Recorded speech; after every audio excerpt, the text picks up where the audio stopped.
Thank you. His Holiness Bhakti Caitanya Swami Maharaj Ki Jai. Ki Jai. Ki Jai. Hare Krishna. Thank you, Jack Prabhu, for leading an ecstatic kirtan there, and for your better half for fanning you. I'm going to get my wife to fan me when I'm doing the kirtan.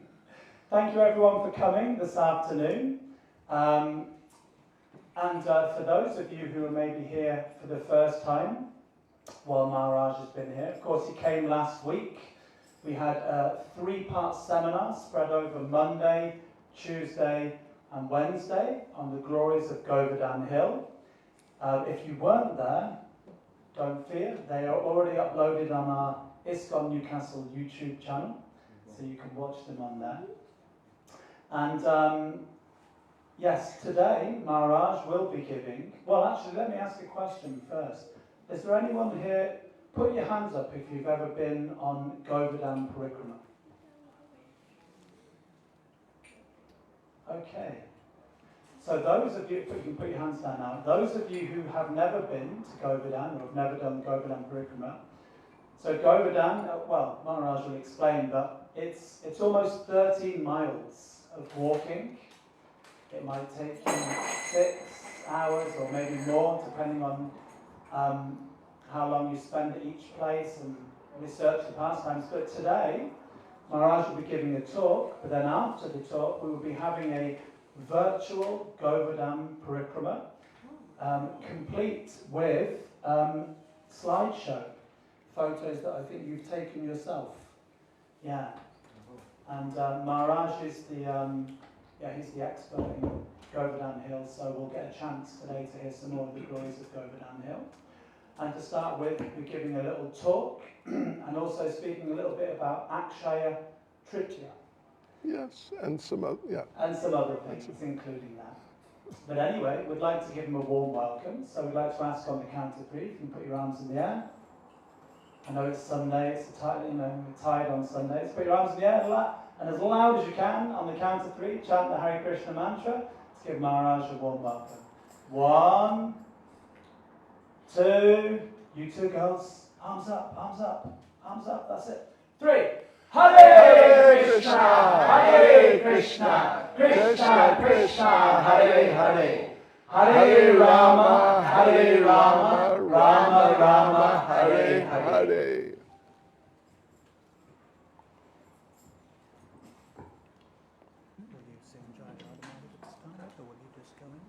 I may just start. Yeah, that's fine.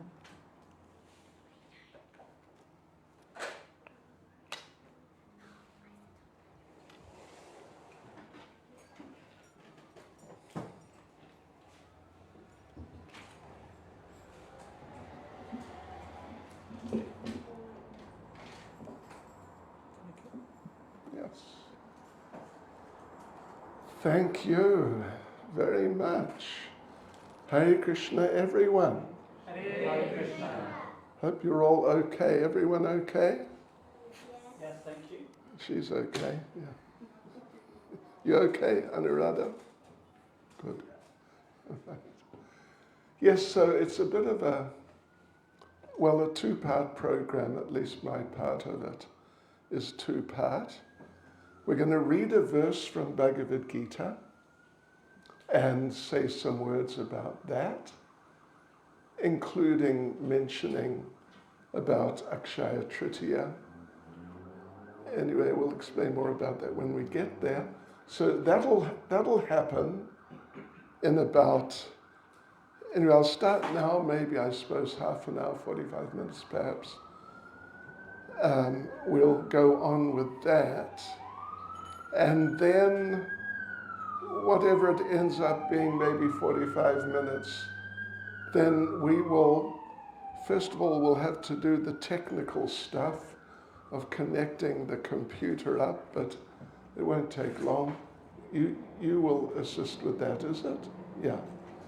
Yeah, right. We just got to hook up the computer to the screen, which is up there.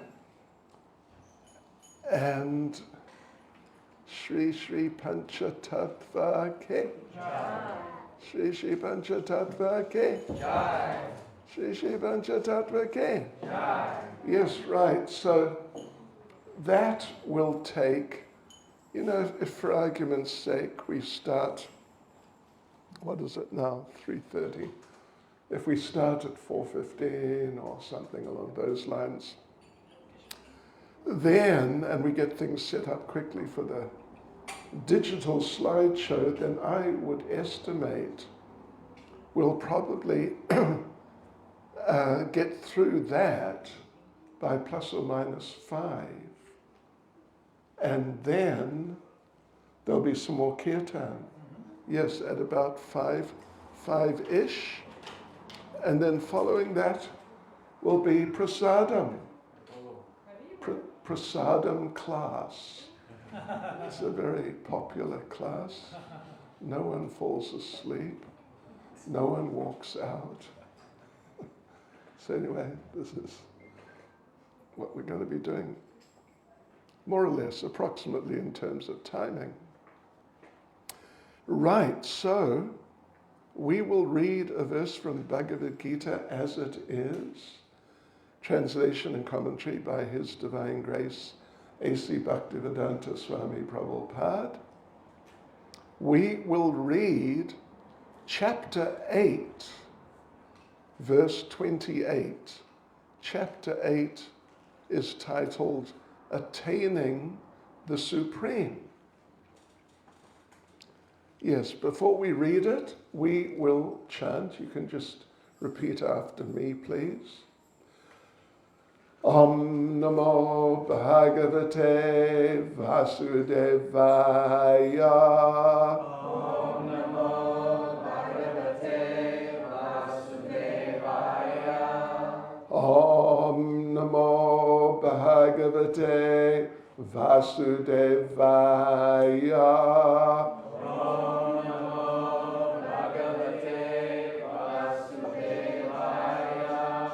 Om Namo Bhagavate Vasudevaya. Om Namo Bhagavate Vasudevaya.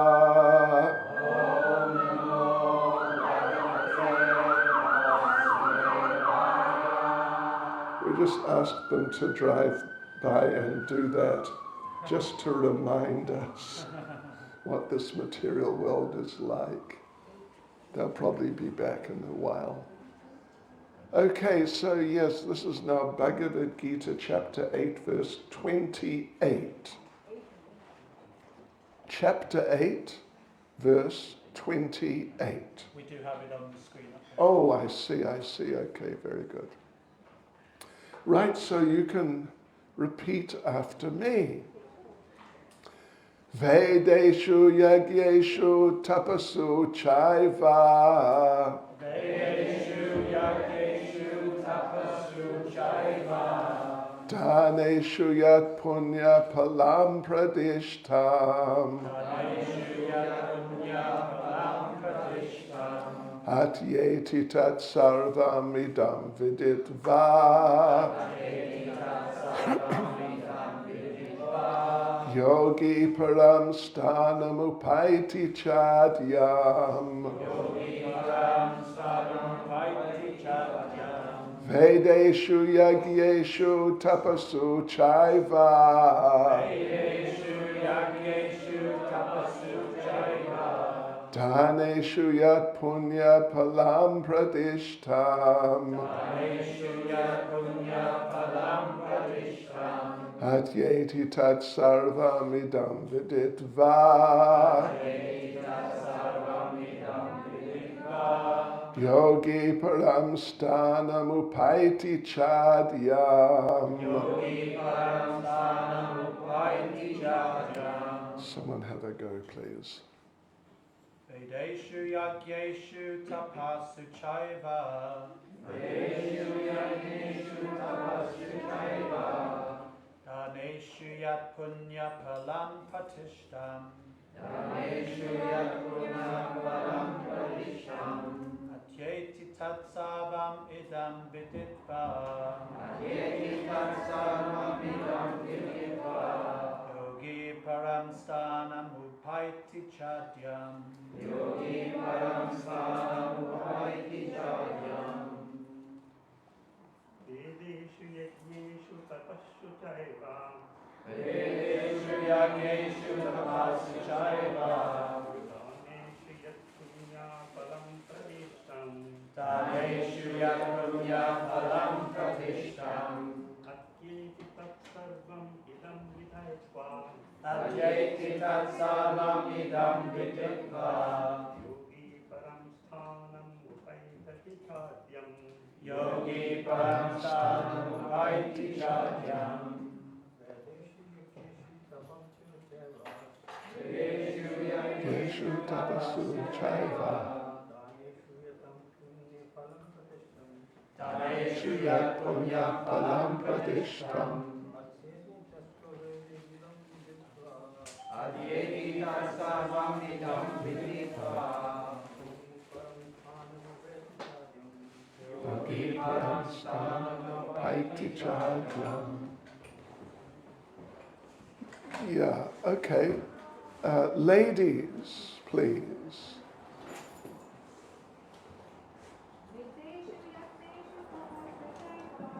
Vedeshu yagyeshu tapasu chaiva. Dhaneshu yat punya palam pradishtam. Adyeti tat sarvam idam viditva. Yogi param stanam upaiti chadyam. Any other ladies? Okay, let's do the word for word. Is the word for word visible? Okay. Vedeshu. Vedeshu. In the study of the Vedas. In the study of the Vedas. Yagyeshu. Yagyeshu. In the performances of yagya, sacrifice. In the performances of yajna sacrifice. Tapasu. Tapasu. In undergoing different types of austerities. In undergoing different types of austerity. Cha. Also. Also. Eva. Eva. Certainly. Certainly. Dhaneshu. Dhaneshu. In giving charities. In giving charity. Yat. Yat. That which. That which. Punyapalam. Punyapalam. Result of pious work. Result of pious work. Pradishtam. Pradishtam. Indicated. Indicated. Atyeti. Atyeti. Surpasses. Surpasses. Tatsarvam. Sarvam. All those. All those. Idam. Idam. This. This. Viditva. Viditva. Knowing. Knowing. Yogi. Yogi. The devotee. The devotee. Param. Param. Supreme. Supreme. Sthanam. Sthanam. Abode. Abode. Upaiti. Upaiti. Achieves. Achieves. Cha. Cha. Also. Also. Adyam. Adyam. Original. Original. Translation. A person who accepts the path of devotional service is not bereft of the results derived from studying the Vedas, performing sacrifices, undergoing austerities, giving charity, or pursuing philosophical and fruitive activities. Simply by performing devotional service, he attains all these.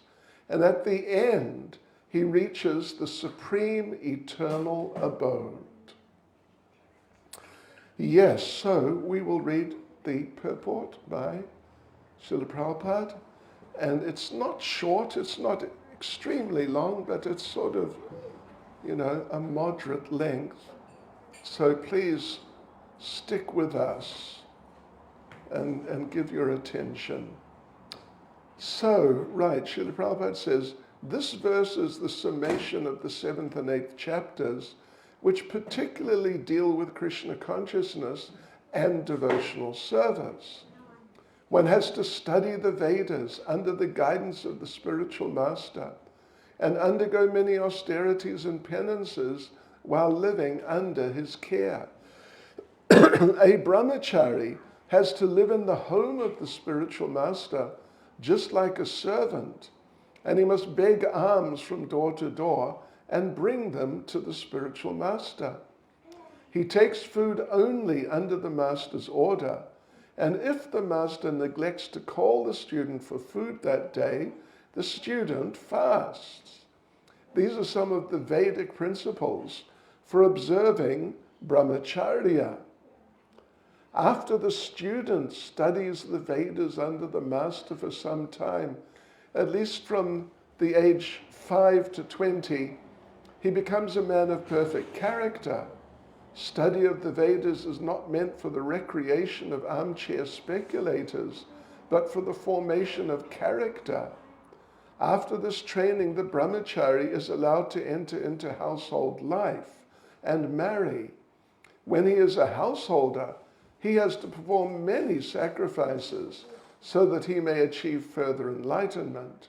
He must also give charity according to the country, time, and candidate, discriminating among charity in goodness, in passion, and in ignorance, as described in the Bhagavad Gita.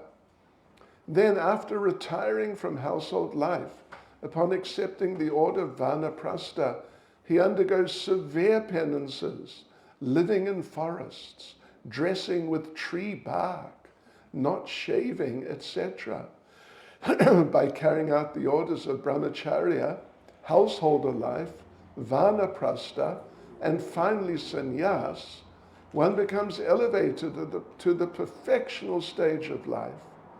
Some are then elevated to the heavenly kingdoms, and when they become even more advanced, they're liberated in the spiritual sky, either in the impersonal Brahmajyoti or in the Vaikuntha planets or Krishna Loka. This is the path outlined by Vedic literatures. The beauty of Krishna consciousness, however, is that by one stroke, by engaging in devotional service, one can surpass all the rituals of the different orders of life. The words idam viditva indicate that one should understand the instructions given by Sri Krishna in this chapter and the 7th chapter of Bhagavad Gita. One should try to understand these chapters not by scholarship or mental speculation, but by hearing them in association with devotees.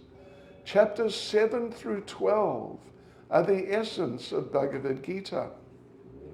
The first 6 and the last 6 chapters are like coverings for the middle 6 chapters, which are especially protected by the Lord. If one is fortunate enough to understand Bhagavad Gita, especially these middle 6 chapters in the association of devotees, then his life at once becomes glorified beyond all penances, sacrifices, charities, speculations, etc. For one can achieve all the results of these activities simply by Krishna consciousness.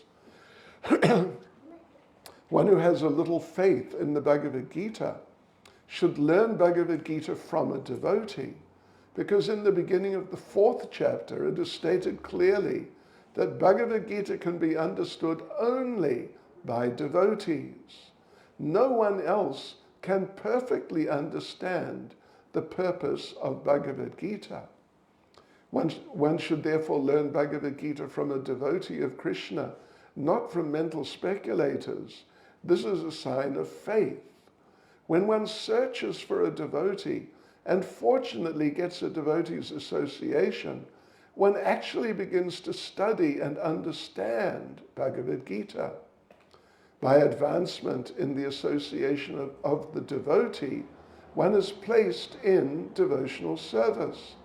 And this service dispels all one's misgivings about Krishna or God and Krishna's activities, form, pastimes, name, and other features. After these misgivings have been perfectly cleared away, one becomes fixed in one's study. Then one relishes the study of Bhagavad Gita and attains the state of feeling always Krishna conscious. In the advanced stage, one falls completely in love with Krishna. This highest perfectional stage of life enables the devotee to be transferred to Krishna's abode in the spiritual sky, Goloka Vrindavan, where the devotee becomes eternally happy. Yes, right, so I'll read the verse again. Vedeshu yagyeshu tapasu chaiva, daneshu yat punya palam pradishtam, at yeti tat sarvam idam vidit va, yogi param sthanam upaiti chadyam. A person who accepts the path of devotional service is not bereft of the results derived from studying the Vedas, performing sacrifices, undergoing austerities, giving charity, or pursuing philosophical and fruitive activities. Simply by performing devotional service, he attains all these, and at the end, he reaches the supreme, eternal abode. Nama Om Vishnu Padaya Krishna Prestaya Bhutale Shrimati Bhakti Vedanta Swami Niti Namane Namaste Saraswati Deve Gauravani Pracharane Nirvishesha Shunyavadi Paschitya Dejatarane Vanchikalpaturubhyas Chakri Pasindubhya Evacha Patitanam Pavanebhyo Vaishnavebhyo Namo Namaha Sri Krishna Chaitanya Prabhu Nityananda Shri Advaita Gadadha Shivas Adi Gaura Bhakta Vrinda Hare Krishna, Krishna Krishna, Hare Hare, Hare Rama, Rama Rama, Hare Hare. Yes, so there you go, devotees, look at that. In the Vedic literatures, and Hare Krishna Meera, well done, welcome. Yeah, anyway, in the Vedic literatures, which Bhagavad Gita is part of, Srimad Bhagavatam is part of. Bhagavad Gita is part of Mahabharata. For those of you a little familiar with the Vedic literatures. And Srimad Bhagavatam is the last of the 18 Puranas. So they're very much parts of the Vedic literatures. So, but anyway, the thing is that in the Vedic literatures, many subjects are discussed. Many subjects, like mentioned here, performing sacrifices, different types of sacrifices, undergoing austerities. Yeah, really sort of cutting down on bodily pleasures and the like, giving charity, or pursuing philosophical activities, getting into discussions with people about different concepts of life and God and us. Like who are we, what are we, and what is God, who is God, what's our relationship with God. these philosophical activities, and fruit of activities. Fruit of activities, that's really also connected where Krishna says performing sacrifices. Because generally, not always, but generally, these sacrifices mentioned here, and the sacrifices which are found in the Vedic literatures, they're about different processes by which you can attain higher planets. Higher planets, not by the mercy of NASA or anyone like that. The Indian version, apparently there's an Indian version of NASA now, but not through them, but by the power of religious activity and religious focus. Means within the material world, higher planets in the material world. We're not here today to debate, are there higher planets in the material world which we could access other than by the mercy of NASA? Anyway, we'll see what happens with them. But really the point is that in the Vedas, these types of things are described. In fact, even in great detail. So you get all these different processes for, you could say, for self-improvement of different types. And group improvements also by doing these different activities, studying the Vedas, doing sacrifice, austerity, giving charity, and other things Krishna just mentions here. So people are trying to do these things. And any of you who are from Hindu backgrounds, you would be at least somewhat familiar with this. And maybe you'd be very familiar with this, worshipping different devas and devis, and so on and so forth, trying to improve your situation, and even to go, well, Prabhupada produced the book, you may have seen it, it's not so much in print at the moment, but Prabhupada produced a book called Easy Journey to Other Planets. Through performing these types of activities, you can be transferred to a higher planet within this universe where you can live a longer life and have better and even sometimes much better material facility to live with in terms of, residence and transportation and things like this. Yes, so people are trying for these things, and particularly those of you from Hindu backgrounds, you'd be aware of this. Am I right? Yeah, you'd be aware of this. If you're from a Tamil background, we have a Tamil here, at least one. Maybe you would carry Kavadi. Oh, Hare Krishna. Yes, for Murga.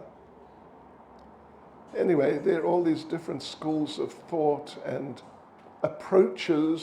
different approaches to these types of activities. And the idea with all of them is to become uplifted within the material world by material standards. But then, here in the verse, Lord Krishna mentions devotional service. Devotional service is the process, basically, by which a person can approach Lord Krishna himself, who is the Supreme Person, the Supreme Personality of Godhead. Godhead means that you've got God, and God is sort of multifaceted because he's a big person. And even, we're not big people, but we are multifaceted, aren't we? In terms of our minds and our attitudes and our likes and dislikes and our material bodies. But he is much bigger than us, so he's extremely multifaceted, Krishna. But the way to approach him is through devotional service. I mean, in a word, service, to render service to him. But the idea is not to do it sort of mechanically like you may do at work. At work, you're rendering service to the boss, and many times you just do it, and you're kind of on something like automatic pilot, just doing what you're meant to do. And your heart may not be into it, maybe even at all. In fact, your heart may be completely elsewhere, actually, while you're doing what you're meant to do. Like producing potato crisps in a factory.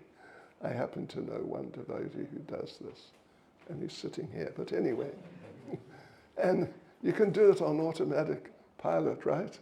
Close your eyes, press the button, step back, and away you go. All these potato crisps manifest. So, yeah, devotional service, this idea of not just service, but devotional service, means that one's heart is involved, is integrally involved, not just physical, not just mental or psychological, but the heart is there.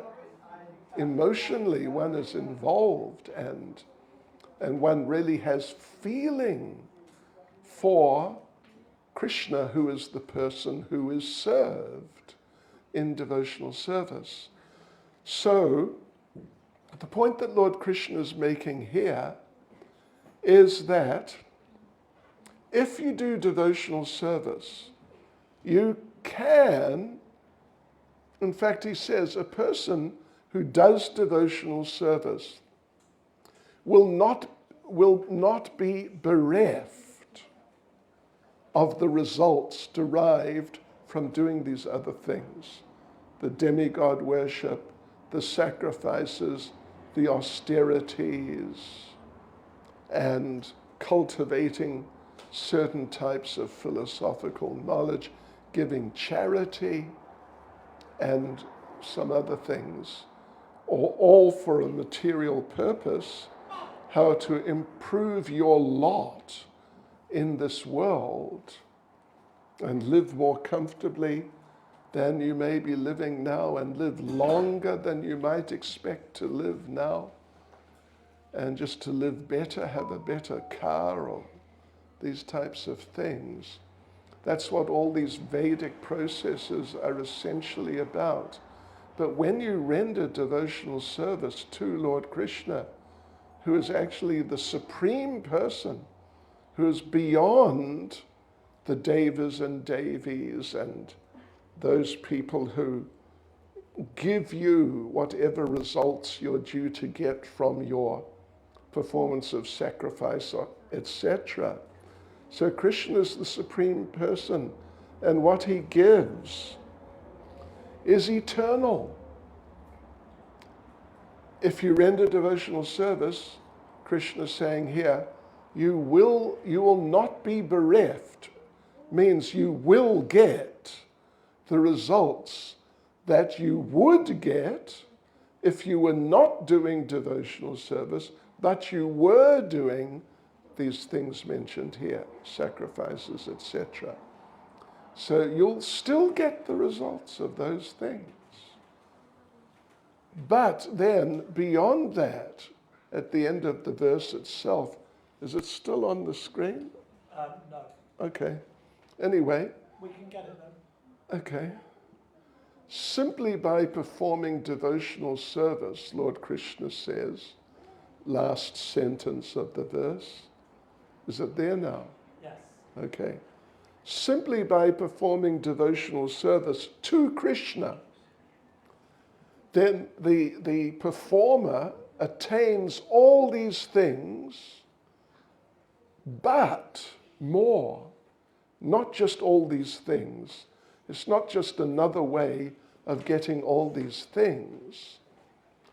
But at the end, one can reach the supreme eternal abode. The kingdom of God, where life is eternal, full of bliss and full of knowledge. And life is just perfect. In fact, that is the perfection of life. So, therefore, why just bother getting caught up in doing all these different things,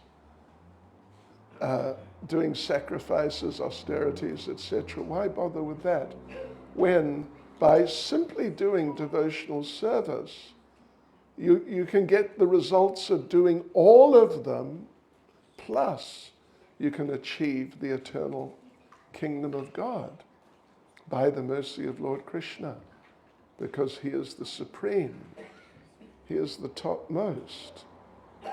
And in this regard, devotees and friends, we can tell you a little story. Where is your wife? Well, I'm telling this story at her request. they were clearing up after the lunch. Okay. Anyway, it's being recorded. All right. So here we go, devotees and friends. Listen to this. This is a nice little story from Vrindavan, the place of Krishna. That one day there in Vrindavan, but in a particular part of Vrindavan, because Vrindavan is a whole region actually. What is it, 160 square miles or something? That's pretty big. If you want to walk around 160 square miles, you'll be walking for some time. So there is a place called Nandagram. And Krishna was living there in the last, 4 or 5 years or so, that he was living in the Vrindavan region, the Vrindavan area. He was living in Nandagram. So one fine morning, on the day called Akshaya Tritiya, according to the lunar calendar, Akshaya Tritiya, it's kind of April-ish, April, May sort of time. Yeah. So Lord Krishna walked into the kitchen where his mother Yashoda, was cooking. And she was making all kinds of snacky preparations. You know what I mean? Snacky. Like samosas of different varieties, kachoris of different varieties, pakoras of different varieties, dokra of one variety, dokra, and what else? All sorts of things. Kanvi, if you're Gujarati, or paturi. Yeah, all these different types of preparations. These are snacky type things. Any of you who are from Hindu backgrounds would know what I mean. And yeah, so she's making all these things and other things. Like we mentioned kachori,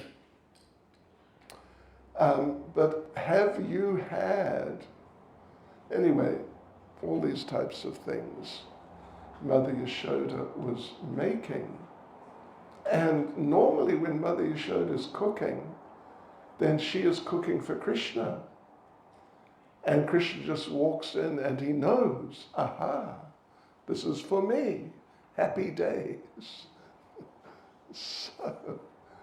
So there's Krishna, walks in, and just as a formality, because he just takes it for granted that it's all for him, but as a formality, he asks his mother Yashoda, Mata, is this for me? And the answer to that question normally is, yes, of course. However, this day, Akshaya Tritiya, Mother Yashoda said, no, this is not for you. This is for your father, Nanda Maharaj. Because today, Akshaya Tritiya, he is going on a long journey. So, in walked Nanda Maharaj, Krishna's father. And Krishna asked him, in a sort of boyish little way, referring to him using the Sanskrit term for father, Pita. Pita, Pita, where are you going, Pita? Where are you going? And Nanda Maharaj said, well, today I am going to Prayag. And Krishna said, Pita, why are you going Prayag, Pita? Why are you going Prayag? And Nanda Maharaj, his father, said, well, you know, all year I have been performing material activity. I have been herding the cows and getting them milked, etc., just so I can make money to maintain my family, which is you. So, and in this way I have accumulated a lot of karma. So now, today on Akshaya Tritiya, I am going to Prayag, and I will bathe in the confluence there of the Ganges, Yamuna, and Saraswati, these sacred rivers, and I will become cleansed of all the karma from all my materialistic activity. And then I will come back here feeling refreshed. So Krishna is a little taken aback by all of this. He doesn't really know about these things, at least in terms of the pastime. But Nanda Maharaj says, okay, look, I'm about to leave. Come with me down the hill, because the palace there at Nandagram was right on the top of this fairly substantial hill. Now on top of the hill is it's quite a big temple, moderate-sized temple, fairly big grounds. So his palace was there, and Nanda Maharaj said, you come with me, we'll go down the hill, and we will bathe in Pavan Sarovar. Pavan Sarovar is a lake which is right, more or less, right at the bottom of the hill. So you come with me, we'll walk down, and we'll bathe in Pavan Sarovar, and then I will leave, and you just come back home. So off they went. Nanda Maharaj, in one hand, he's holding his bag of, what would you call it in Hindi? You know, food for the road. What's the term? Anyway, food for the road, okay. Yeah, his samosas and pakoras and pakoris. You've had a pakora before. Did you ever have a pakori? That's something different. Just saying. It's a new experience for you coming up. So there he is going down, holding onto that with his right hand. With his left hand, he's holding Krishna's hand. And Krishna's holding onto his hand. So they're going down. They're about halfway down. Krishna pulls on Nanda Maharaj's hand. Peter, Peter, give me one samosa, Peter, one samosa. And Nanda Maharaj looks at his bag of prasadam for the road. He says, look, I'm not in a position to give you even one samosa. I'm sorry. I need all the prasadam I can get, or that I've got. Otherwise, I will run out on the road, and what will I have to do? I will have to buy potato crisps. And I don't want to really do that. So I just can't give away even one samosa. Anyway, down they went. So now they're at the bottom there, by the Pavan Sarovar. Pavan actually means purifier or deliverer, and Sarovar just means lake. Kund is like a small lake, but Sarovar is more substantial lake. So there they are. They're about to dive in, and suddenly, across on the other side of Pavan Sarovar, they see this big man, big, handsome, strongly built man, very opulently dressed, with jewelry all over, and just really quite someone. He looked practically like a demigod. And Krishna said to Nanda Maharaj, Peter, who that man, Peter? Who that man, Peter? Nanda Maharaj said, well, I don't know, let's go over and meet him. And see, there he goes again. I said, right, he'd be back. There he went. Because it's the material world. Someone else is in crisis. So across they went, around they went, and this man, this big, just really dressed man with all this jewelry and all sorts of stuff. He's over there roaring with laughter, rolling in the sand, and then diving into Pavan Sarovar. And then coming out again, rolling in the sand again, roaring with laughter and diving in again. So over they go, and Nanda Maharaj speaks to this gentleman. My dear sir, could you please tell us what is your name? And the man, big, opulent-looking man, says, my name is Prayag Raj, which means king of Prayag. And Nanda Maharaj says, well, where'd you get a name like that from? And the man, Prayag Raj, says, I am the king of that sacred place. And Nanda Maharaj is really taken aback because he's just about to leave for that place. And Nanda Maharaj asked him, well, really? Well, what are you doing here in Vrindavan? Why are you bathing in Pavan Sarovar? And Prayagraj said, all year the pilgrims come and bathe in my waters, and they leave all their karma on me.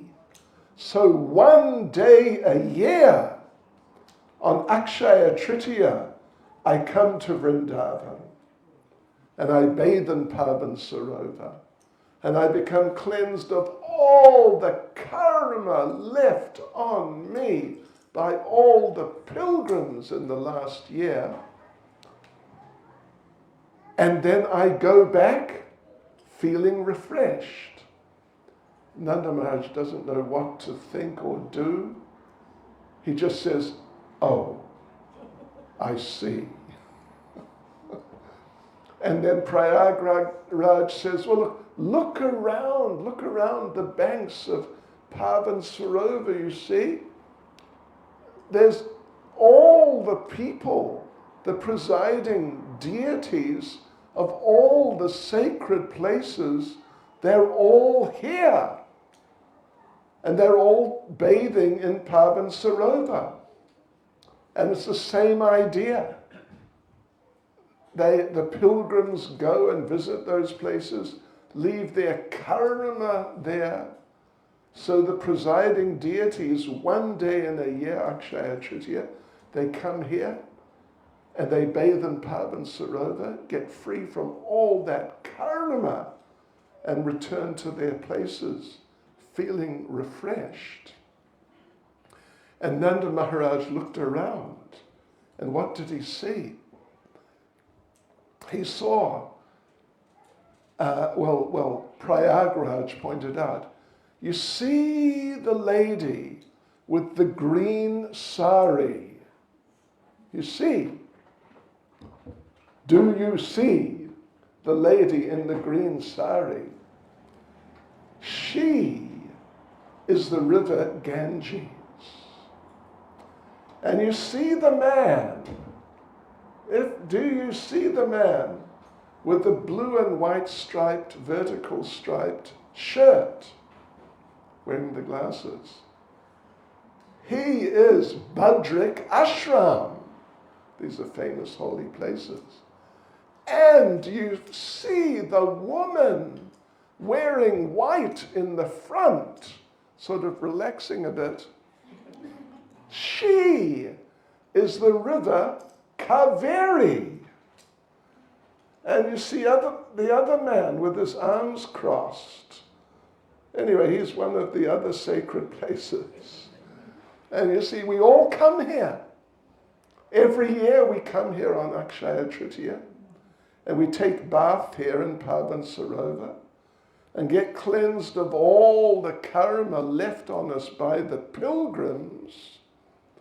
And then we all return to our places feeling refreshed. So Nanda Maharaj, he is sort of in shock. Oh, really? I see, okay.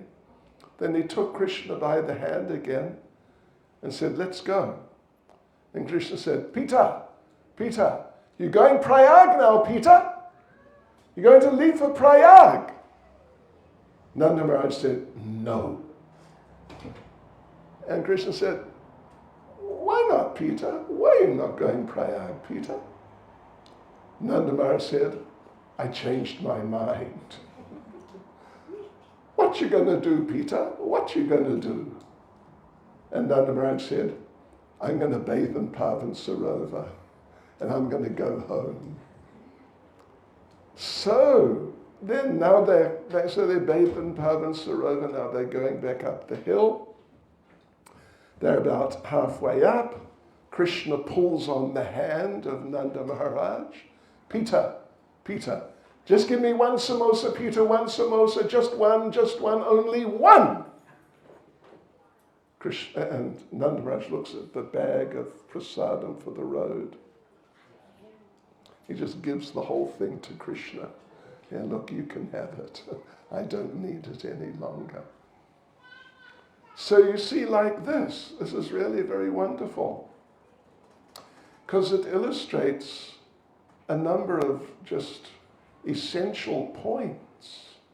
First point is that of all the deities, Krishna is the topmost deity, because he is the deity of the whole of Vrindavan Dham, and he is the deity of Pavan Sarovar.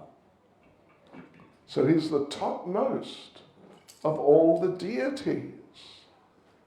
And the process of approaching Krishna, devotional service, is the topmost of all the processes.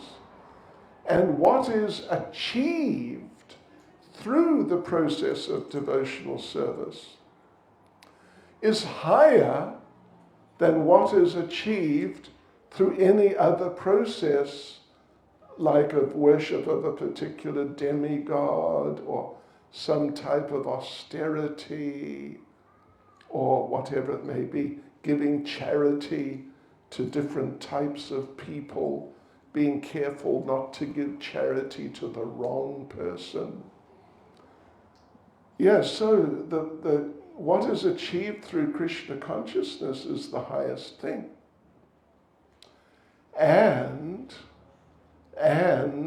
the mantras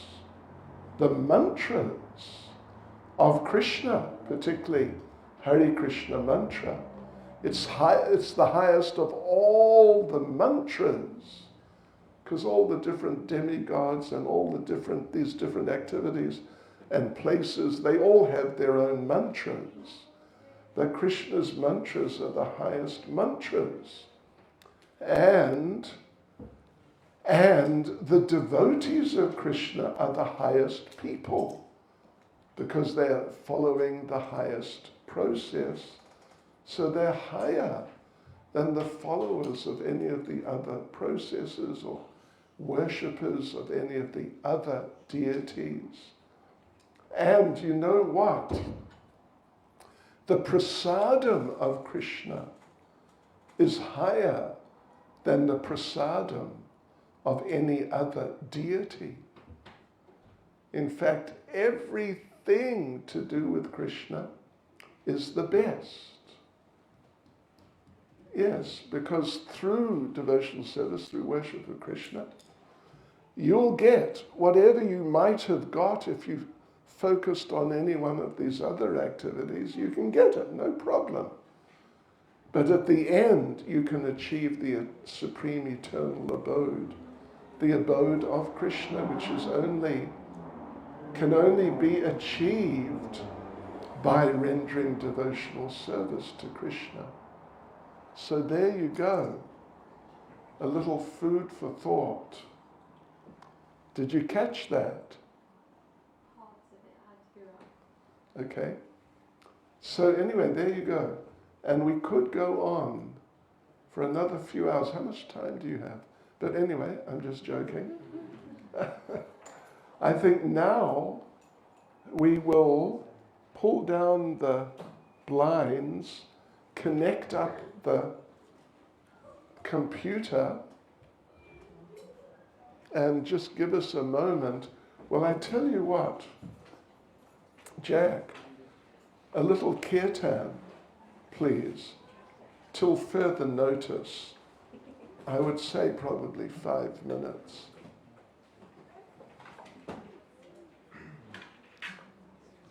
Because we are going, okay, yeah, carry. No, it's all right. So, how to do it? See, I have to.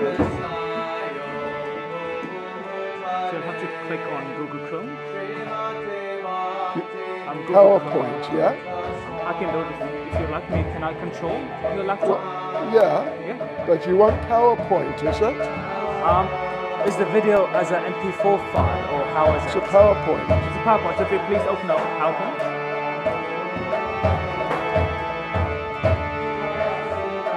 Okay, that's fine. And if you open up Google Chrome as well, please. This is Chrome, Yeah. But I have to sit where I can see it. Oh, well, actually, You can see this here as well. I can see it. Okay.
Can you see it?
Shri Giri Govardhan King. No, so I just had a look, and I don't know if you can all see it, because someone put up this silly sign here. Isn't that? Who did that? Gee whiz. Shall we take it down, or move it, or do something with it?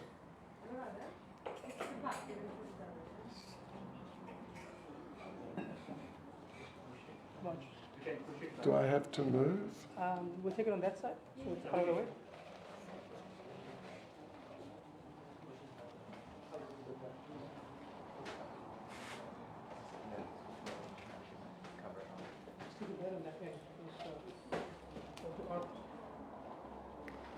Can you see it now?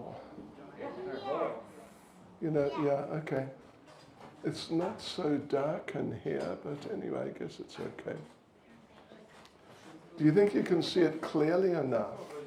Or should we make it a bit darker or something?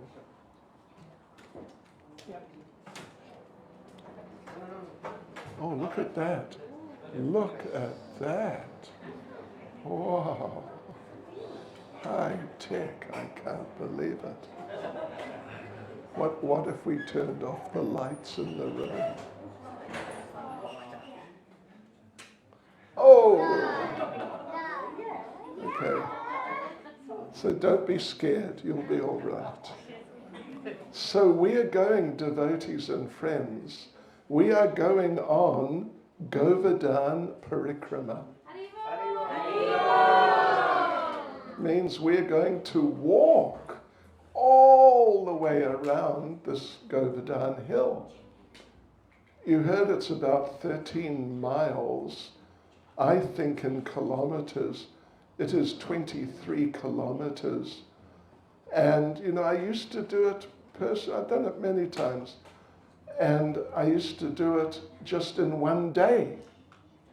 But now, getting a bit older as time goes on, Now we divide it up into 2 days with a couple of days in between so we can sort of regain our strength. But what we're going to do is a detailed, in-depth Govardhan Parikrama. So let's see now. Here we go. Yes, Sri Giri Govardhan Ki Jai. So now you can see there's 1 in the center, 3 on your right, I guess, is it? And 2 is on your left. Interesting way of numbering things. But anyway, we're going to start at number 1, Govardhan town, and then go along. Govardhan is the sort of the brown area going through the middle. We'll walk along on the lower side of Govardhan till we reach 2, then come back along on the top side all the way back to 3, and then come back to 1 where we started. In fact, about kind of halfway between 1 and 3, or even a third of the way maybe, the hill goes underground. That's why you can't see any sort of brown area as you do between 1 and 2. So anyway, that's the basic idea. And Govardhan, it runs not exactly north-south, but it runs, what would you say, northwest to southeast. Anyway, for the sake of simplicity, we've laid it out like this. So here we go, and we're going to start in number 1, Govardhan town. And here we are in Govardhan town. And that body of water you can see in the center, this is called Manasi Ganga, the Ganges which came from Krishna's mind. And we're going to start at point number 1 at the bottom there. Then we're going to go around to number 2, come back to 3, then 4, then 5, like this. So here we are, though, at the bottom of Manasi Ganga, looking across, and you see the white, kind of tallish white dome in the back there in the center. This is the Chakaleshwar Shiva temple, and there's a smaller dome, kind of dark or like a brownish color. On our left of that, smaller, that is the Bhajan Kutir of Sanatana Goswami. So anyway, let's go over there. Here we are, just going across and going around, and the white dome is Chakaleshwar Shiva, very famous Shiva temple. And then that sort of browny orangey dome is Sanatana Goswami's Bhajan Kutir.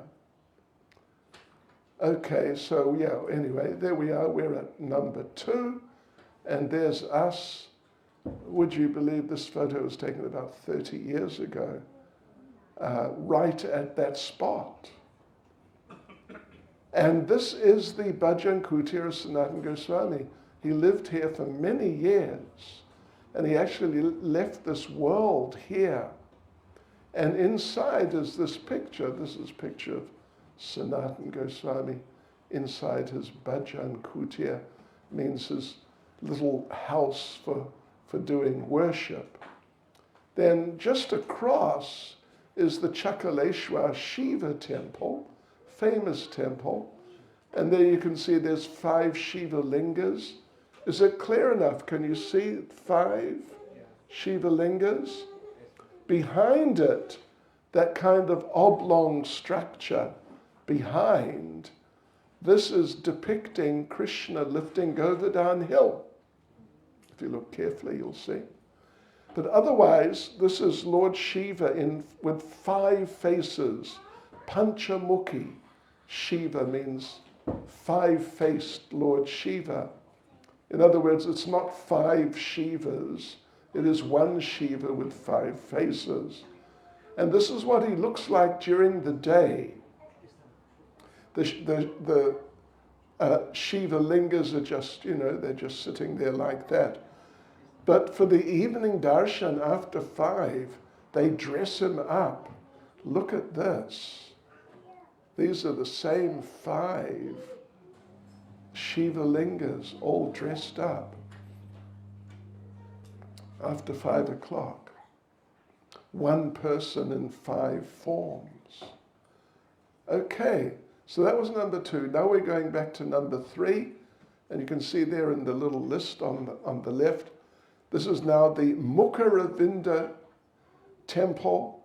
Mukha means mouth, Aravinda means lotus, the lotus mouth of Govardhan Hill. And there it is, that's the temple. So let's go in and have darshan. And you see that Shila, which is standing at the back there next to the man with the yellow dhoti who's sitting there on your left. Well, this is what is called the Mukut Shila. Mukut means, in this context, means crown.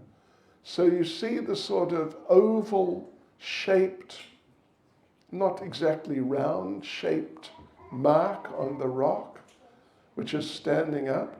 This is the impression of Krishna's crown.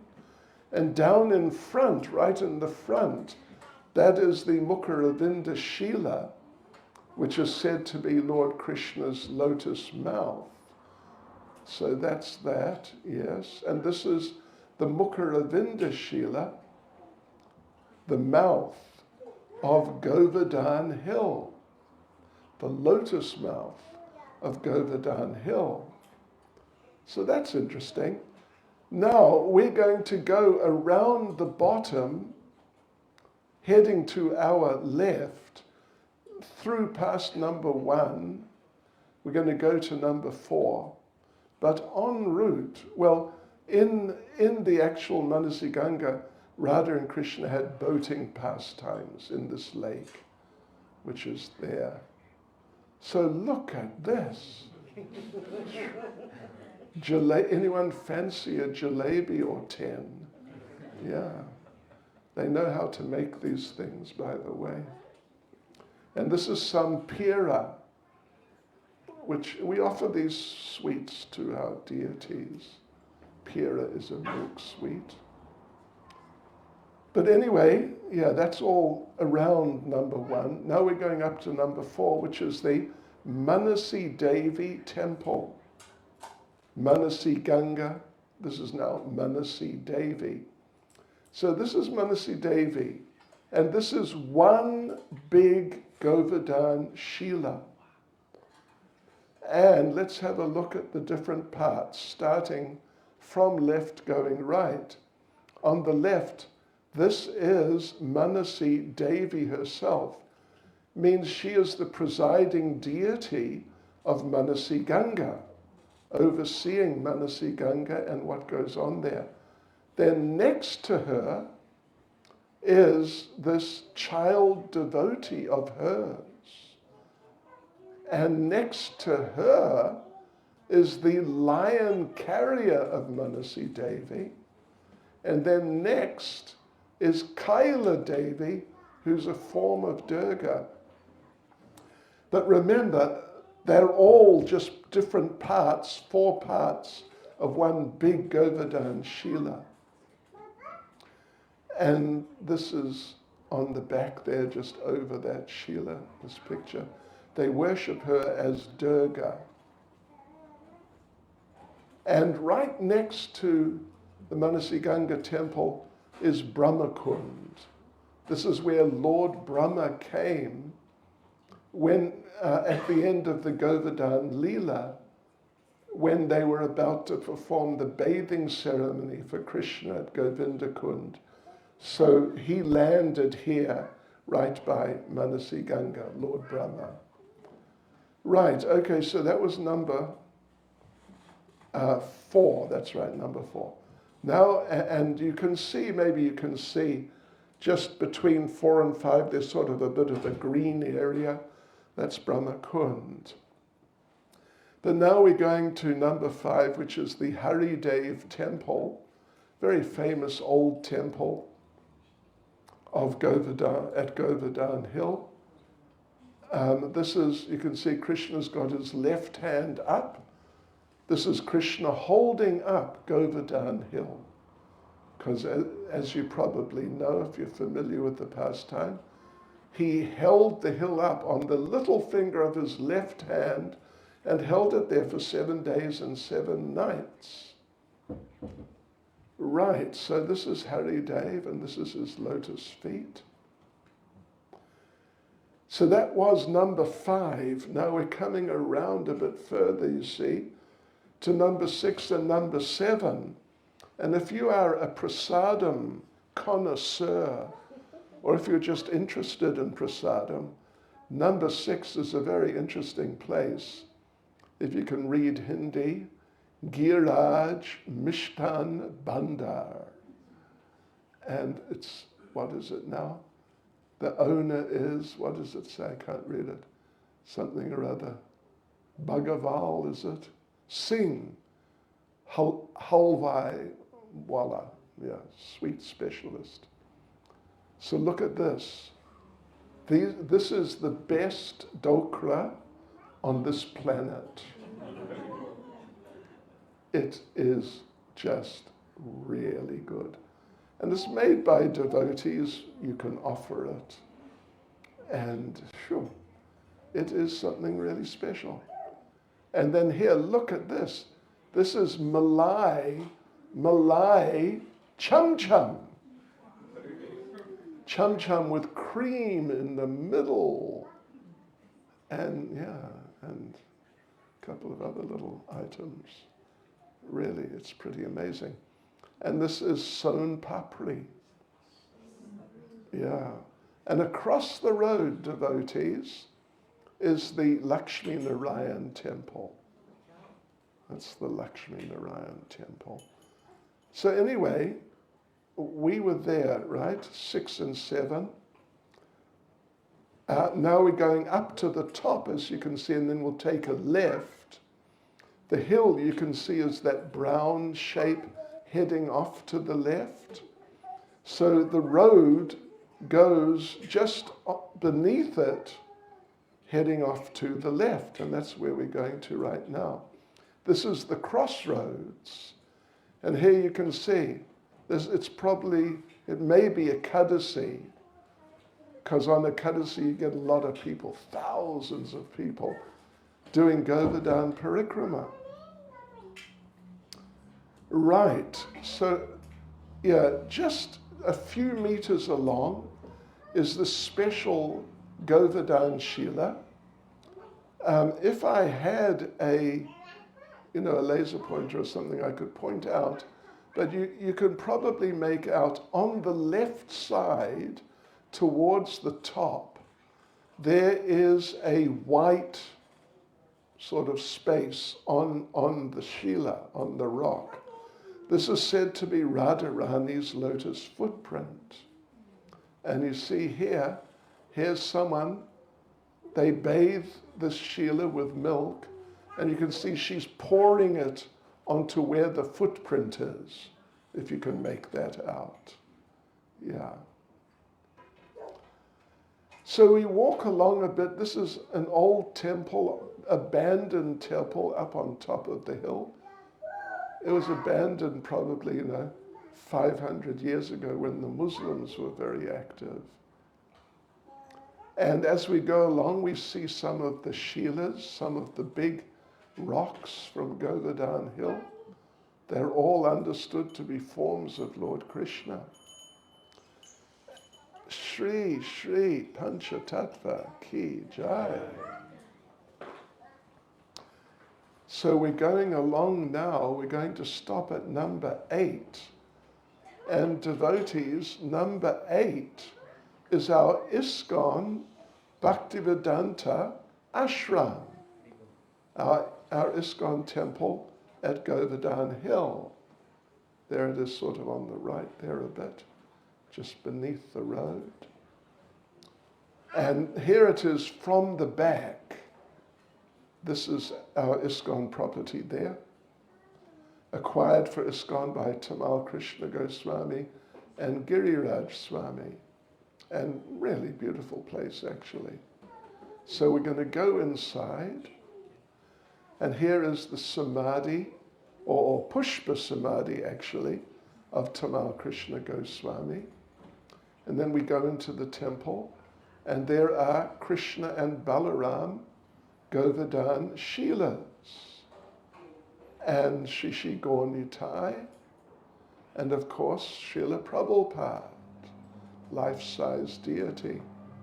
Very nice temple room, small temple room. Okay, so now we're going from number 8, the Bhaktivedanta Ashram, to number 9. Number 9 is what's called Dan Nivartan Kund. The Kund where the tax was nullified. It's a bit of a long story, I won't go through the whole thing, but Krishna and his cowherd boyfriends tried to stop Radharani and the gopis and charge them a tax. But the gopis, the next day, the gopis sort of cornered them and beat them up. Would you believe there is violence at Govardhan Hill? And forced Krishna and the cowherd boys to agree, okay, no tax, we won't charge you tax. Therefore it's called Dan Nivartan Kund, the Kund where the tax was nullified. Okay, so yeah, we started at number 2. We're going along the bottom of the hill, which is the brown area. And that was number 9 that we just stopped at, the Kund. And now we'll stop by number 10, which is an interesting, quite big Govardhan Shila. It's up the top there, right by the hill. There it is, sort of up at the end there. And there it is. And the people come and offer milk to this Shila. And then they go, and the monkeys come, and they get lots of dut Mahaprasad. A lot of milk Mahaprasad. So that was 10. And now from 10 to 11, this is the main part of what they call the Anakut Kshetra. This is the main part, or sort of the main part of the main part, where the big food offering was done to Govardhan Hill by Lord Krishna and the Brijbasis. And the path then goes into that village number 11, which is called Anior village. So it's a beautiful little path, sandy and nice. It is just really nice. Walking along, beautiful views of the hill and the cows and the Shilas. And this you see right in the center. I don't know if you can make it out. This is what they call a face Shila. Can you see the face? The eye is there, the mouth is there. That's a face Shila. And this is drone's eye view of the same area. And you can see the hill is narrow, long and narrow. And what better to do when you're in this nice sandy area? What better to do than roll in the sand, roll in the dust? So we do that. And I don't know if you can make it out, but these devotees, their faces are covered in sand. Yeah. So that was all happening just sort of back to the right off this picture. So now we're in Anior village, number 11, and we'll visit these places that you can see marked here. First of all, up on top of the hill is the Gopal temple. That's number 14 there. Then this is Sankarshan Kund, and the deity at the back there on the raised platform, that is Sankarshan, who's a form of Lord Balaram. And this is the old Gopal temple just next to the new one, the big white one. Right, okay, so now we are going to go, I think, to number 13, the Balaram temple. Let's just see. Yes, this is the Balaram temple. Doesn't look very impressive, but here the big deity is Balaram and the small deity is Krishna, because Krishna is the younger brother, Balaram's the older brother. And this deity of Balaram was hidden in the Kund for about 300 years during the Muslim period. And there's Krishna, the younger brother. Yes, so that was number 13. Now we'll go to number 15. Gopal Prakat Stali means the place where Gopal appeared, where Gopal manifested. And this is the temple there. And the sort of the upright kind of whatever deity there, this is actually the hill.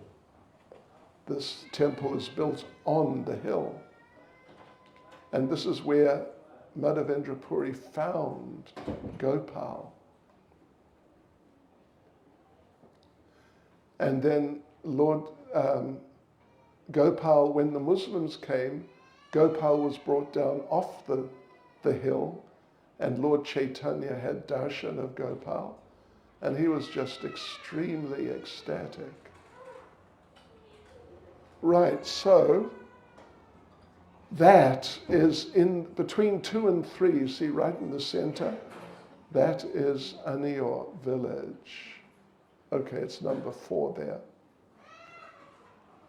Right, so yeah, Anior now is number 1 on the right side, and number 2 we were just there, the Prakat Stali. Number 3 is Govinda Kund, very famous Kund. There is our party, our Parikrama party. And just see, we have bare feet, because this is how we do it generally. Okay.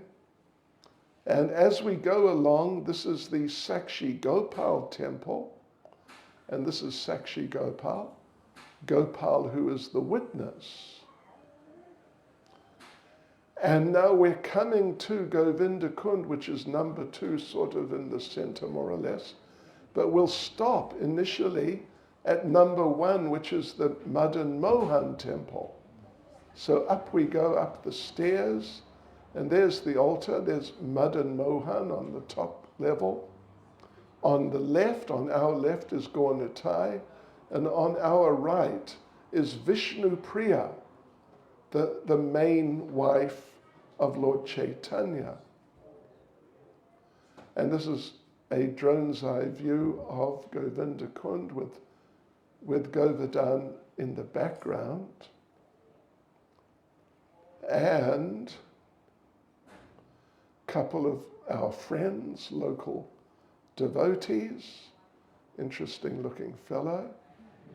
Yes. And we're going to visit now some of these temples. So 1, we already were there, Madan Mohan. 2 is the Kund. Number 3 is the Radha Govinda temple, which is the main temple there. And this is Radha Govinda. Aren't they just amazing deities? And they apply those decorations on his face every day. So that was number 3. Now we'll go to what will we go to? Number 4, I guess. Yes, this is the Gopinath temple. And this is Radha Gopinath. And this is the view from the roof really nice view across Govinda Kund with Govardhan Hill on our left. And some cows on the hill. And one little calf with a bird. Yes, so then anyway we carry on. And this is the Jagannath temple there at Govinda Kund. And this is the sitting place of Vallabhacharya. If you can read it, you'll see Sri Mahaprabhu Vallabhacharya Ji Ki, what is it? Govinda Kund Aniyor. And they don't allow taking photos here. They do not allow. But we took some photos. So that was number 6. And then, we were at number 5, Jagannath. And now we go to the Gopal temple. This is the Gopal temple, and here is Gopal, Krishna lifting Govardhan Hill. So that was what? That was 7. Now number 8 is the second Mukharavinda. There are 2, actually there are 3 lotus mouths of Govardhan Hill. So on the left is the Mukharavinda, on our right is Anantashesh. You can see he's shaped kind of like a snake. Ganesh Shila, Airavata Shila, and there's the hill. And so we'll stop at number 9 is the Radha Shamsundar temple, just a small temple. Babaji temple, and this is Radha Shamsundar. And some of the local devotees. Yes, very transcendental. Haribol. So that was the area number 1 here, as depicted here. Now we'll go a little further along and we'll see the Doka Dauji temple. Doka means looking, and Dauji means the older brother who is looking.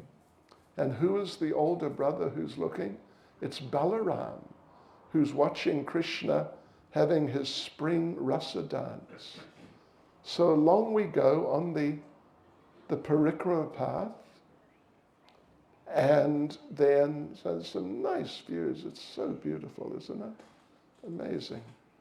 Some beautiful Shilas. And there is the Doka Dauji temple right on top of the hill. So of course we do not walk on the hill, so we don't go up there, but there it is. The hill is quite small at this point. So we don't go up there, but we got one of our friends, one of the local pandas, to go up and take some photos for us. And here it is. What does it say? Oh yeah, Luka Dauji means Dauji, the older brother who's looking, Dauji Maharaj. And here, this is our friend Shamsundar, the Panda, but that Shila which has the flowers on it, that is the Balaram Shila. Balaram was here watching Krishna, who was doing the spring rasa dance out from the hill. And this is the Mukut Shila, Mukut meaning crown. Balaram was up on top there watching, and he got so overwhelmed his crown fell off and came bouncing down the hill and landed on this Shila. And you can see the curved mark where the Shila melted when Balaram's crown landed on top of it. Okay, so that was number 2. Now we're going along to Punchari, which is the tail, the end of Govardhan Hill.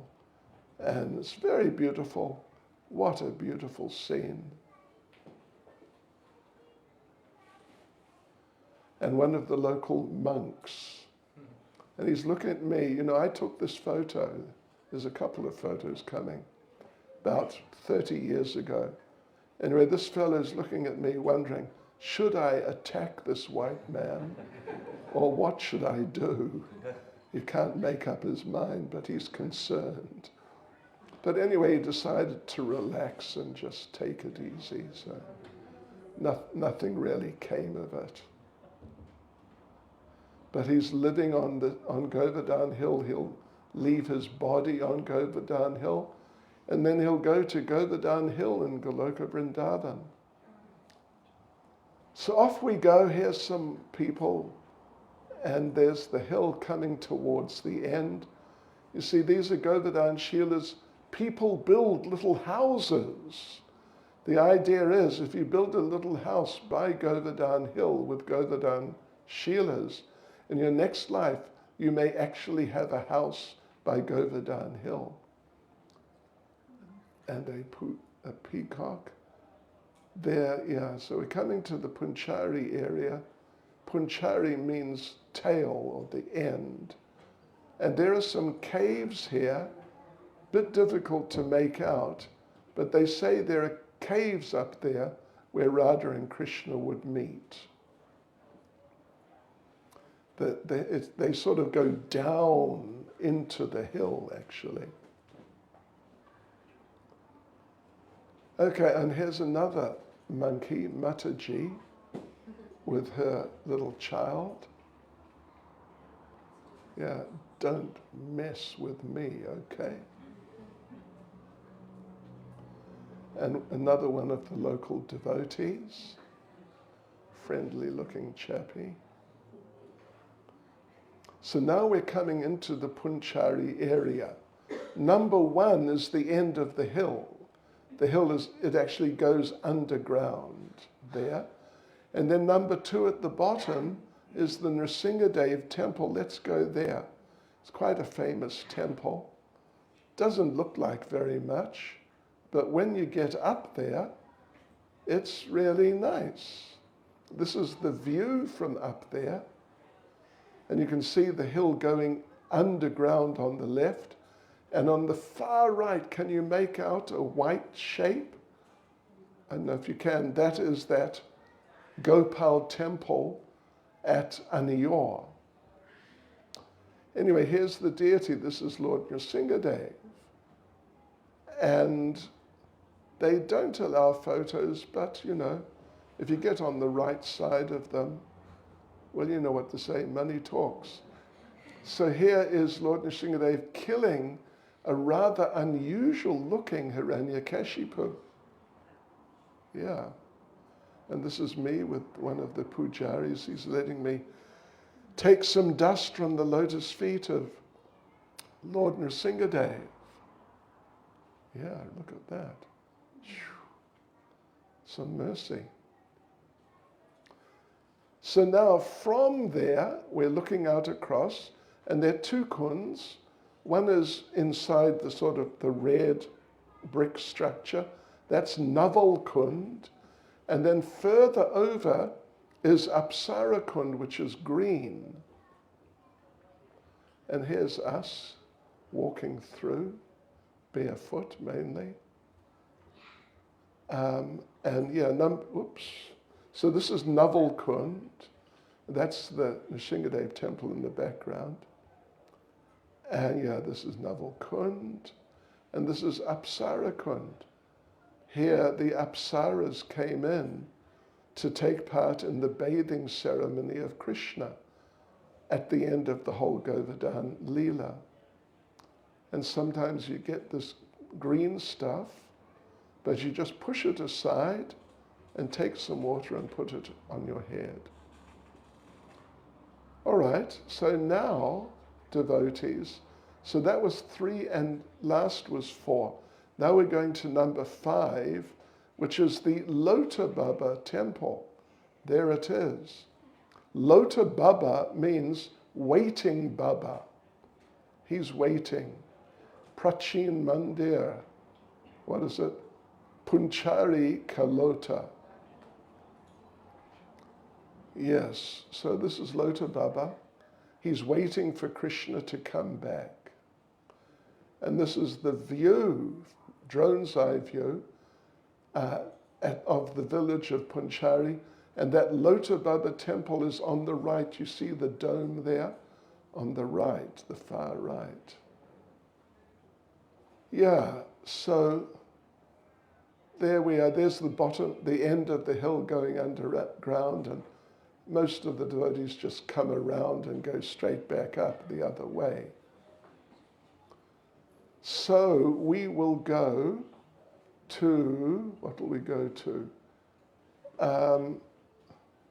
Srinathji. Srinathji, yeah.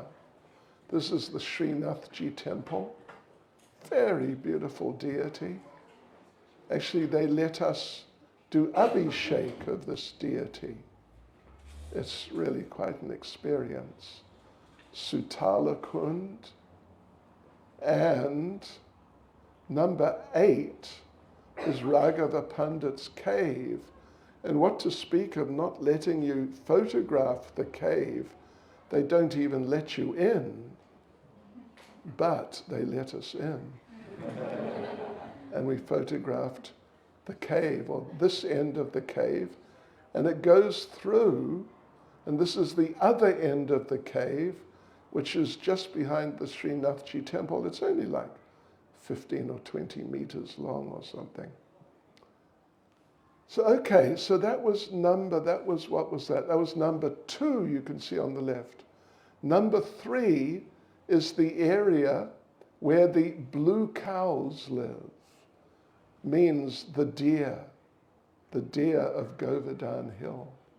So we're moving along, and then suddenly we find in area number 3 some of the blue cows.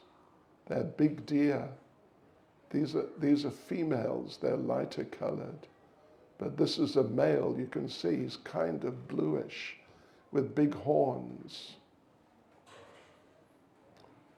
And that's one of his friends, I think. And there's another one. And there's just, you get quite a few of them. These are females.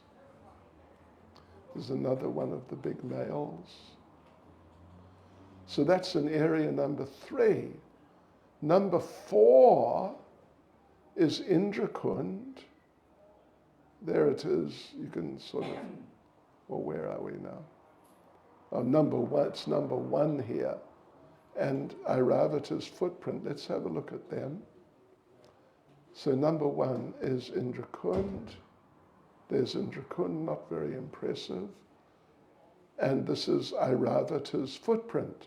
Airavata is the elephant carrier of Lord Indra. And when they came flying in for the bathing ceremony, Airavata, the elephant, crash landed. And his foot, one of his feet, made this big indentation in one of the shilas.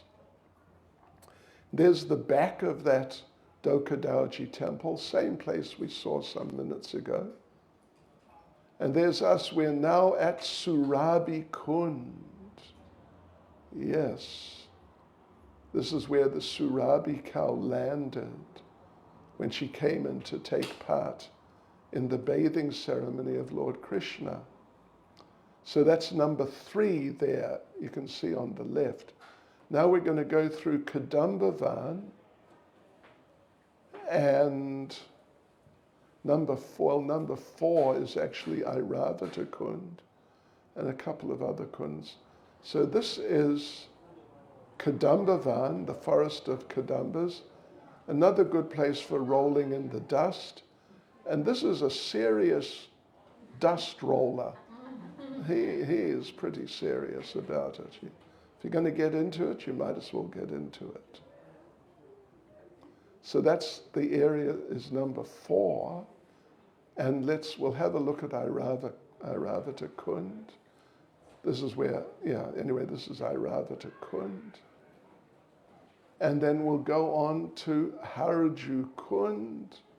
It's a very nice little kund, nice place to sit down and at the end of the day and to chant japa. Then we go from, that was number 2, we go through the village to number 3, which is, would you believe, a third mouth. How many mouths do you have? Well, Krishna has more. Why is he restricted to just one? Here he has at least 3, if not more.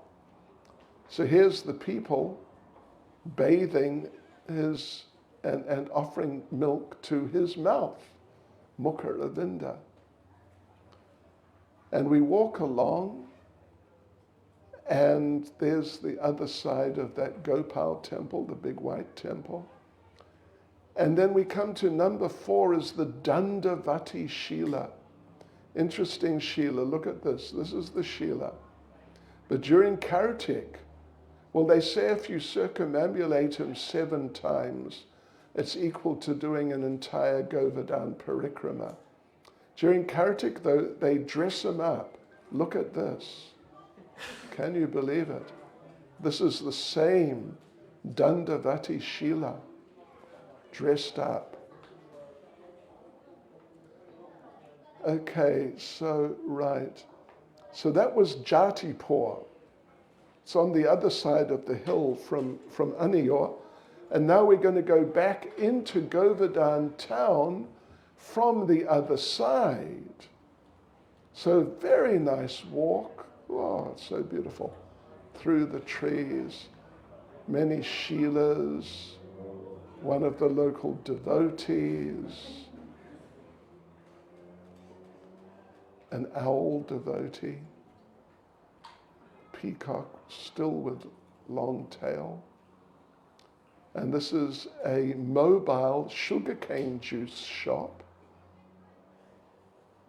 So now we're going to pass through the backside of Govardhan town. You can see Manasi Ganga there, if you remember the shape, very first thing we saw. So we're going to go around behind and we meet some of the locals, we engage them in kirtan, and this is one of our friends. As you can see, he deals in tulsi. Tulsi and chillums.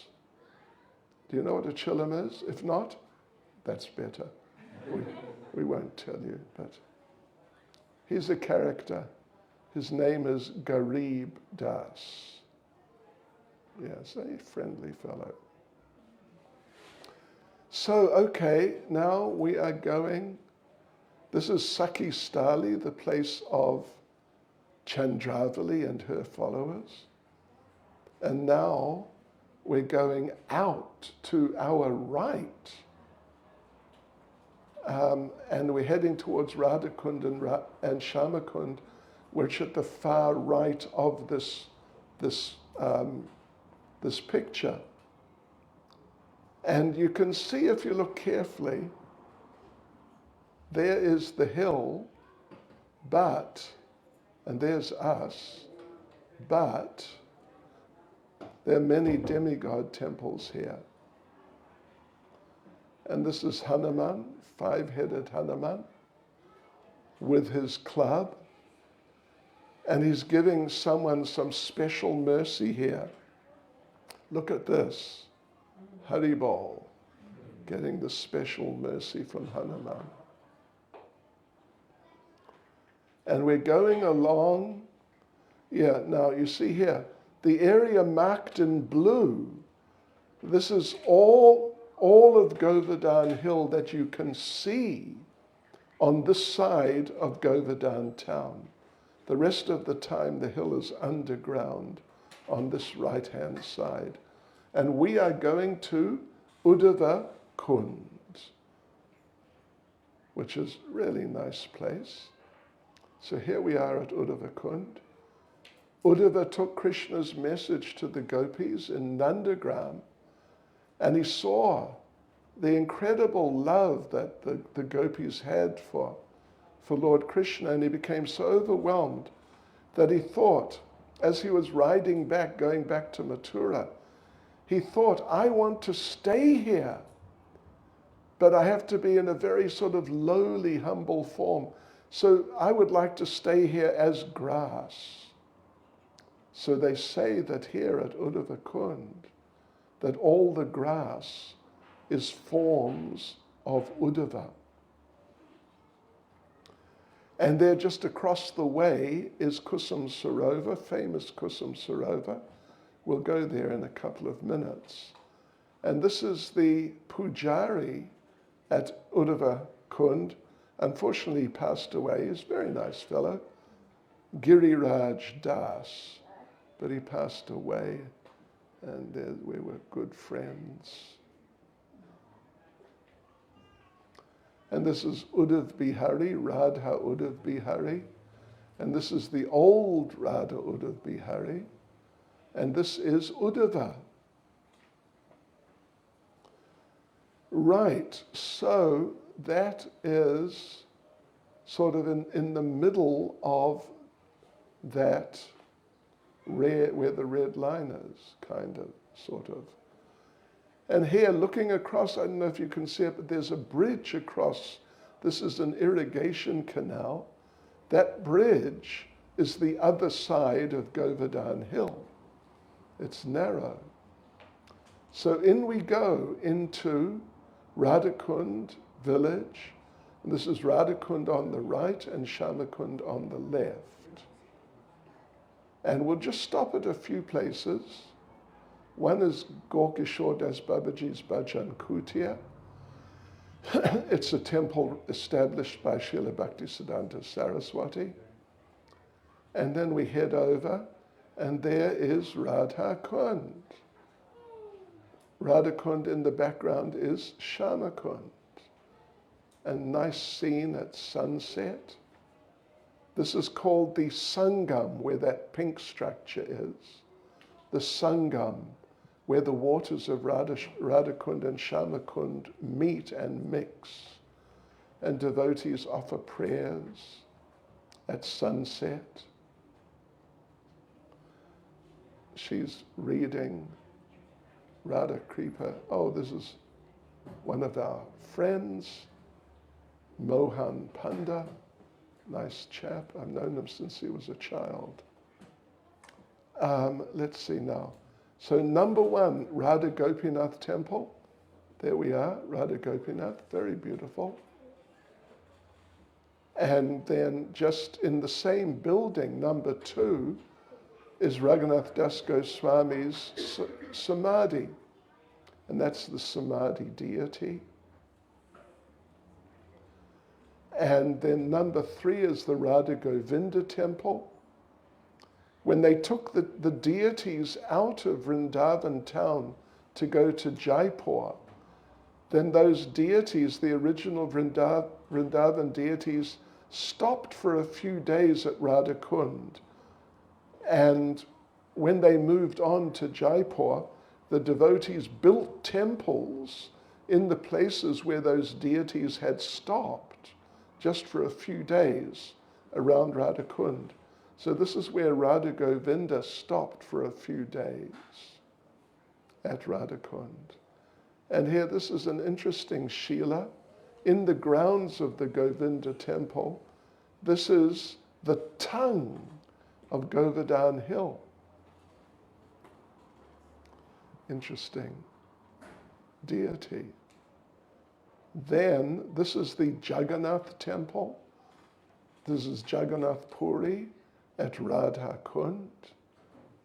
And number four is the Radha Damodar temple and Jiva Goswami's Bhajan Kutia, painting done by Mother Acha Vigraha from South Africa. And this is Radha Damodar. This is where Radha Damodar stopped on the way to Jaipur.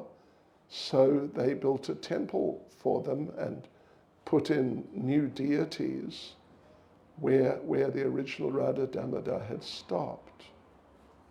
And let's see, this is Lalita Kund. There were kunds of all the Astasakis, the 8 girlfriends of Radharani. Now there's just this one, Lalita Kund. It's number 6 there. Then around we go. This is the sitting place of Lord Chaitanya. When he was here, he discovered Radhakund and Shyamakund. And in the evening, he came and sat here, put tilak on from some mud from Radhakund, and he recited prayers glorifying Radhakund and Shyamakund here. And just nearby is the Madan Mohan temple and the Bhajan Kutir of Sanatana Goswami. It's another Bhajan Kutir of Sanatana Goswami. And these are the Madan Mohan deities there. And this is the Sangam in front of us, right next to us. This is Shyamakund, and on the other side is Radhakund. And this is the sitting place of Janava. And so now we're going out. Where the red line starts, that's Radhakund. So now we're going out and we're heading back towards Govardhan town. We'll be there in about 5 minutes. So along we go, we stop at the Yugal Swarup temple. Nice little temple just off the road. And this is Yugal Swarup. And then number 3, this is Kusum Sarovar. And anyway, Kusum Sarovar from drone. And this is actually a war memorial, would you believe? When the king of Bharatpur defeated the Muslims, then he built all these buildings you see there as a war memorial after his victory. So that's Kusum Sarovar. Number 3 is the Uddhava temple. There it is. And there is Uddhava in the center. On our right is Vajranab, the great-grandson of Lord Krishna. On the left are 2 of Krishna's wives, Rohini and Kalindi. And actually what happened was Uddhava came here and all Krishna's wives came here to Kusum Sarovar after Krishna had left this world. And you can see, if you look carefully, you'll see Uddhava, the blue figure in the center, is holding a book. He's holding Srimad Bhagavatam. He recited the whole Bhagavatam to the queens of Krishna for 1 month. And as he was reciting one by one, they all went back to Goloka Vrindavan. So, right, that was at number 3. Then across there, number 5 is, this is sort of an ISKCON temple, Radha Ban Bihariji temple, and nice Govardhan Shila altar. And at the bottom, you see there's an interesting picture. This is Lord Krishna doing Radharani's hair. And Lord Krishna, look, he has a moustache. Can you believe it? Well, if he wants to have a moustache, he can have a moustache. Why not? Right, okay. So now we go up to number 2, Ratnakund. The Kund. Oh, this is where you see the hill is coming out from under the ground. And it is here that Lord Chaitanya first saw the hill. And when he did, he became overwhelmed with ecstasy and embraced one Shila. So along we go, and here we are. This is Ratnakund. Krishna would bring Radharani here and bathe her lotus feet in the waters of this Kund. Ratnakund, the Kund of jewels. Right, and then we go to number 3 is Gwalpokar. Gwalpokar means the Kund. Who's that? How did he get in here? Anyway, I should delete him. Gwal Poka means a small kund. They're kunds and small kunds. A Poka is a small kund. Gwal means the cowherd boys. So here it is, the cowherd boys would come here and bathe, and they'd bathe the cows here. It's just a really nice little spot, kind of out of the way. So what was that? That was number 1, number 2, more or less, that sort of area. So now we are going back to number 3, Manasi Ganga and Govardhan town. On the way we see many Govardhan Shilas which are being worshipped just informally. And finally we come to, if you look at the bottom here, just to the right of Manasi Ganga, there is this kund here. You see this kind of square kund? It belongs to the king of Bharatpur, and they don't let anyone in. But we came in, and we took some photos. Nice kund. I mean, really royal-looking setup. And devotees, you know what? We're back at Manasi Ganga. This is the end of our Govardhan Parikrama. Oh yeah. This is the end. So we conclude our great Govardhan Parikrama here. Thank you for coming with us. Sri Giri Govardhan Ki Jai. Srila Prabhupada Ki Jai. And all glories to the assembled devotees. Hari Bol, Jai Srila Prabhupada. So that's it, devotees.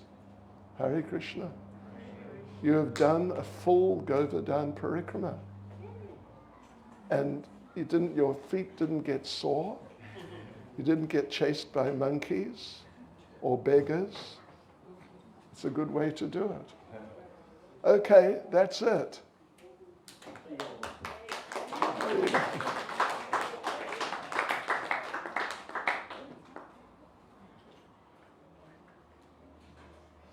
Okay, we hand over to somebody.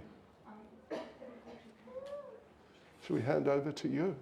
I'm just opening the shutters. Oh, well, you know, right? Oh, you're going to open things up.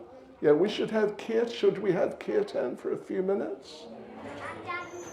He says yes. Okay, so we should. All right.